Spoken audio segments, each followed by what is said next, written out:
What's up, you guys? It's your boy Miguel giving you another daily dose of radiation, and today we will be doing a only night shift will understand X-ray tech edition.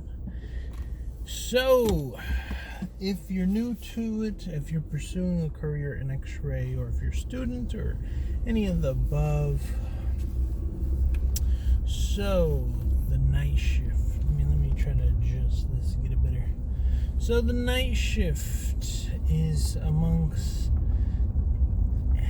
I'm very antisocial in general, so I like the night shift because there's way less staff, no supervisors, just everyone straight to business.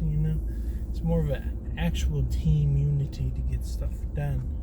Even though everyone does their own little part, at the end of the day, everyone kind of needs each other to do their own thing and, keep the patient good, make sure the doctor's happy, keep everything, united and going. That being said, I would say as a night tech,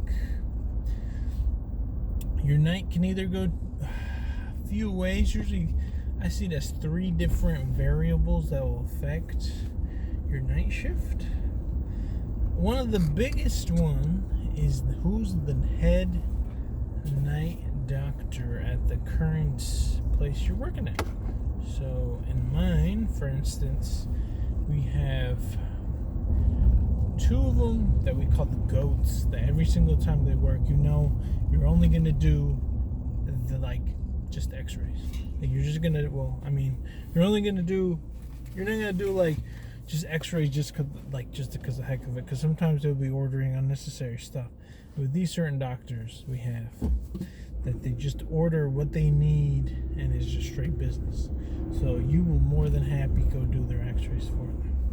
And then there's other doctors that they'll order a bunch of stuff. And then we have one special doctor here that will order an insane amount. So that alone is the variable that will determine how your night shift will go. Following that, I would say, is patient flow. How many patients will you get, depending on the season, depending on what's going on, if it's raining, different variables, and different days too.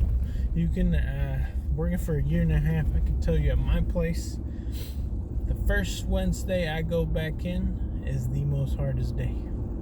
That and Monday are always the most hardest on our shift. And then usually Tuesday are the most chillest, and so are Saturdays. Usually Saturday's pretty chill, or Sunday. All depends on your area. Once again, I am trauma 3 for those who are new. I would say that. And then also, who's working as far as the nurses, staff, and your in the ER or on the floor, because depending on who you're viving with, will get you as if you can go in and out real quickly, because certain nurses, they won't let you because they're there and doing their stuff. Other nurses, they know that if it's a chest x-ray, it's going to take 30 seconds so you can do all your other stuff. They'll let you go in there and shoot it and make your job more enjoyable or easier. So that too is another thing that can determine your flow of work, and also codes and stuff, but that's more of a variable. If they need you on the floor, that's kind of just a little spice thrown in there that you can never know. It's just a little variable. It's tiny, but it's very significant. I would say, as far as my shift flow goes, I will say as soon as I get there, I will say it's pretty steady till about midnight, and then between, let's say, depending on who the doctor is, if it's a good night, about midnight to 5 a.m., we will barely do any x-rays or none at all, depending on the workflow. And if it's one of those special doctors, as we call it, probably you might slow off about 3 to 5. It's kind of, which, if you're a night tech, that is the golden hour to, you have 2 ways of doing your morning portables. You can either go right away as soon as they spawn in, while your chill time slightly begins. You know your ER's dead, everything's slowing down. Or you can chill a little bit and then hope to God nothing else comes in during the rest of the chill time while you go into do ports. And then with time, you'll see that certain nurses and their places will do the rounds at certain times, or cleaning, or whatever they got to do. So you just try to work around that. No, because we figured out that certain, floors or certain places, the nurses will all be in there, the doctors will be in there. So you just know, okay, so and so time is the most optimal to do everything because there's no one in there. And literally, it will be such a big difference of workflow. So let's say, to keep math short, 30 morning ports. Let's say it's a 30 morning port list for the whole hospital, which in mine is pretty big. So, in each different floor, certain amount, whatever. I would say, if there is no nurses in there, you can just go in there, one shot everyone, which is one picture, usually a chest. If it's everyone's a chest, I would say you could probably knock it out in an hour. With the setup I got and with the advancements I'll show y'all later in technology and stuff, extra stuff that helps us do that, probably about an hour. We can knock out everything. Now, if there's nurses in floors or there's stuff, or you're being called downstairs, you could probably be pushing an hour. You could probably add another 30 minutes, 40 minutes to the workflow. They probably could push. So an hour, 30 minutes, hour, 40 minutes. It all adds up slowly over time, waiting on everyone. And that makes a big difference. Because the whole goal, anyone who I train or I work with, I'm like, the whole goal is to knock out morning ports as fast as you can so you can go back in the ER and you can either chill or make sure you're there for any situation that happens. So that's kind of the goal always. What other stuff we have? I would say that most of the working crew there, well, at least where I work, is pretty more chill, laid back, and the sense of humor is very vulgar, very morbid, very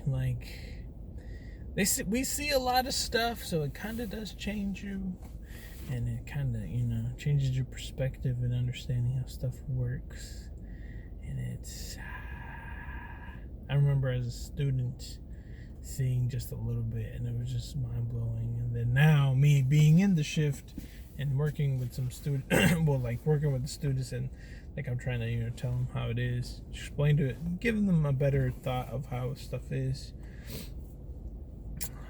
And then let's say, so occasionally you are able to, depending on if you have partners or not, you can look a little. You get a rest time, I would say. The workflow calms down. You can maybe take a lunch break. You could probably some Z's here and there, depending on what works with you. If you have a partner, if you don't, you can take a little nappy nap, depending how dead the ER is. Very, very chill. You can do other stuff. Like when I'm there chilling, I'll be watching YouTube, editing videos, doing other stuff like that. But it's pretty chill. I would recommend everyone give it a chance. And I would say, as far as life base goes, outside of the working environment, I would say, sleeping wise, only night shift knows the burden it is. Because when you get out of work, all you want to do is eat, shower, and go to sleep. And if you have kids, or if you have a significant other, or you have responsibilities, anything, it's like, oh, but can you I know you're getting out of work, can you do this? Oh, I know can you do that? Ain't nothing piss you off more. Ain't nothing piss you off more than be asking you to do extra stuff. Ain't nothing, because it takes away from your sleeping time. which you will cherish so much. Because if you work, like if you actually work the whole shift and you're tired, we work 12, 7 on, 7 off. I'll go home, literally pass out about probably 10 and wake up at 4. And when I really work hard, it literally feels like I literally just, and then the alarm goes off and I'm back to work. Literally, that's how it feels. So it's quite something as far as that. I would say it is very, very, feel it sometimes. And then as far as like working wise, in your sleep, I would say that first night back, depending on how your body goes, it's kind of a gamble, because night shift people know is either that first night shift, heading back to your 7, you just stayed up the whole night and you're just like, I'll drink coffee, I'll do this, I'll do that, I'll be fine. You'll feel it. It's always better to sleep. Or just take a nap that first one coming back in. I would say it would help a lot, because it will kind of impact how the rest of the 7 energy goes, because slowly it deteriorates over the course period. I would say if you have those good doctors working with you, they do help reduce the wear and tear on your body and how tired you are. But yeah, I mean, there's more stuff, but this video is getting too long and I'm about to head into work, so I'll continue it when we get back. So yeah, it's been your boy Miguel. Hope you enjoy your daily dose of radiation, and see you on the next one.